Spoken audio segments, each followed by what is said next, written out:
देखो, सबसे पहली बात हमारी कमजोरी क्या है? हम परेशान हो जाते हैं। संसार में देखो तो परेशान, परमार्थ की तरफ देखो तो हम परेशान हो। ये हमारा आदत स्वभाव बन गया परेशान होना। थोड़ा सा धैर्यवान बनो, गंभीर बनो। कोई इस भारी से भारी विपत्ति में परेशानी स्वीकार करके विपत्ति से थोड़ी निकला जाता। सुलझो, ठीक है, ये विपत्ति आई, समस्या आई, इसका समाधान होगा। ऐसा थोड़ी कि हमें नष्ट कर देगी। अगर अभी हमारी बड़ी हानि हो जाती है, हम कल इससे बड़ा लाभ प्राप्त कर सकते हैं। हमको एकदम बिल्कुल गंभीर रहना है, इतने कमजोर नहीं बन जाना। अब वो गए तो क्या होगा, अब वो वस्तु गई तो क्या, पद गया तो क्या होगा। प्रयास किया था, ये पद मिला था, इससे बड़ा पद प्राप्त करूंगा, मैं इससे बड़ा महान बनूंगा। ठीक है, एक बार गिर गया, गलती हो गई, दंड भोगूंगा, फिर इससे ज्यादा संयम में रहूंगा। बिल्कुल मतलब एकदम फ्रेश दिमाग रखना चाहिए। और अपने लोग क्या है, जरा सी बात में एकदम पछड़ा कर लेते हैं, एकदम कमजोर हो जाते हैं। ये बिल्कुल ठीक नहीं है। हम जीवन भर की यात्रा की बात कह रहे हैं, भारी से भारी कष्ट में भी मुस्कुराना, तो हमें बल मिला है, हमें भगवान की कृपा का दर्शन हुआ है, हमें उनका दुलार दिखाई दिया है। अगर ऐसे तो भाग जाते, फिर परमार्थ में थोड़ी चलना होता है। आज जो आप सुन करके लाभ लेने की चेष्टा कर रहे हो ना, ये केवल प्रवचन नहीं है, ये जीवन है।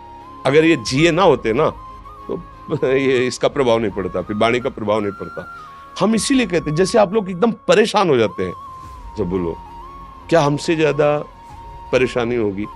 दोनों किडनी खराब, दवाई लाने के लिए पैसे नहीं, पानी रखा है हम उठ के पी नहीं सकते, भीषण शरीर में कष्ट, भीषण बुखार, क्योंकि किडनी फेल, जरा में बुखार, खाने को क्या, रोटी मांग के लाओ। अगर वहां सब्जी मिलती तो लाल मिर्च ऐसी पड़ के मिलती थी कि वो पा नहीं सकते थे। आप सोचो, पानी लाना है तो मुझे लाना है, पीना है तो मुझे पीना है। अगर मैं हारता तो कहां पहुंच जाता, क्या स्थिति होती? नहीं, मरना है, पर कदम पीछे। कोई दिन ऐसा नहीं जिस दिन सेवा ना की हो, जिस दिन सेवा ना गए हो। गुरु जी की सेवा में जाना है, पहले अपने को स्वस्थ साबित करना है, नहीं वो सेवा नहीं लेंगे। तुम बीमार हो, तुम कष्ट में हो, ऐसे उनकी दृष्टि बड़ी शांत है। उनकी सेवा की, आके लेट गए, फिर हिम्मत की, अपनी श्री जी की सेवा की। मधुकरी नहीं गए, 3-4 दिन भोजन नहीं गए, पर सेवा नहीं छोड़ा, दिनचर्या नहीं छोड़ी। और उसका प्रधान कारण संयम, ब्रह्मचर्य, भगवत आश्रय, नाम जप, कभी हारने नहीं दिया। अभी भी थोड़ी देर बाद डायलिसिस शुरू होगा। हारने, आपको हारे हुए नजर आ रहे हैं। शरीर में पीड़ा है, किडनी फेल है, ऐसा थोड़ा स्वस्थ बैठे हैं, पीड़ा है, बार बार प्यास लगती है, थोड़ा थोड़ा पानी मिलता है, लेकिन हम आनंदित हैं, हम प्रसन्न हैं। हम लड़ाई में हारे नहीं हैं, ना हारेंगे, हम जीत चुके हैं। हम अपने मालिक के भरोसे में अपना सब बात, तो वो ये हम अपनी बड़ाई नहीं बता रहे, हम आपको बता रहे समस्या।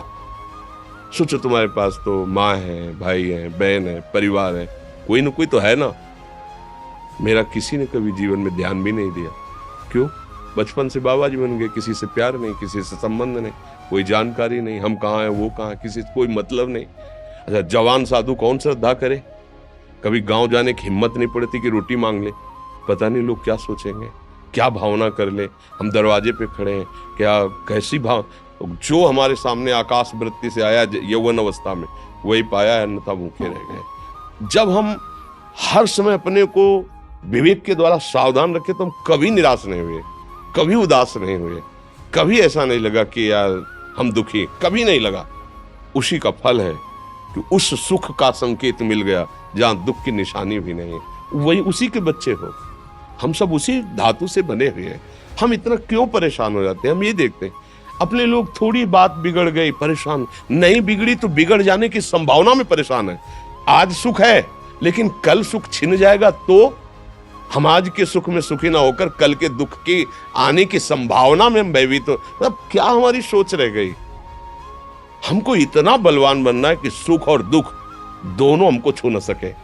भारी से भारी सुख की व्यवस्था है तो अहंकार नहीं, हर्षित होकर किसी का अपमान न करे कि हम धनी, हम पदाधिकारी, अमुक। भारी से भारी दुख आया तो हमें किसी के सहयोग की जरूरत नहीं, हम फिर अपने कदम बढ़ाएंगे, हम फिर जुड़ी हुई अपनी भावनाओं को सजाएंगे।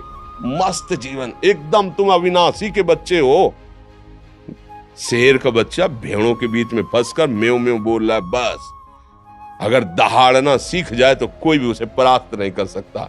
ऐसे भगवद अंश, तू प्रपंच में फंसकर अपने को इतना दीन क्यों देख रहा है? तू ऐसा है कि भगवान के दिव्यास्त्र में भी ताकत नहीं तेरे को मार सके। तू अविनाशी का अविनाशी बच्चा है, विनाशी भोगों को, विनाशी शरीर को मैं मान के इतना भयभीत, इतना दुख ठीक नहीं। ये सबके लिए, केवल एक के लिए नहीं। आप समझो, आप लोग सोचते हैं हम गृहस्थ होकर भला ऐसी स्थिति कैसे। जनक जी सुखदेव जी के गुरु हैं और राजा हैं, महल है, रानियां हैं, नौकर है, चाकर। क्या सुखदेव जी जिनके शरीर में लंगोटी भी नहीं है, दिगंबर, परमहंस, परमहंस के गुरु है जनक जी जो राजा हैं। समझो आप ऐसा ना सोचे कि हम नौकरी कर रहे हैं, हम संसार में, हम गृहस्थ हैं, हम अध्यात्म की ऊंचाई पर नहीं चढ़ सकते। नहीं, आप एक सरकारी नौकरी या आप किसानी या व्यापार करते हुए आप एक अध्यात्म की ऊंचाई में चढ़ सकते हैं। और अध्यात्म ही है जो तुम्हें इस माया के दुख सुख से ऊपर उठा सकता है। दूसरा, चाहे जितनी संपत्ति आ जाए, आप सुखी नहीं हो सकते। सब देख लो, आंख खोल के देख लो, अध्यात्म ही है जो तुम्हें हर कष्ट सहकर मुस्कुराकर जीने का रास्ता बता देगा। कि आप आनंदित हो जाओगे, कुछ नहीं बिगड़ा। अध्यात्म है तो कुछ नहीं बिगड़ा, अध्यात्म नहीं है तो कुछ नहीं बना, कुछ हाथ नहीं लगने वाला।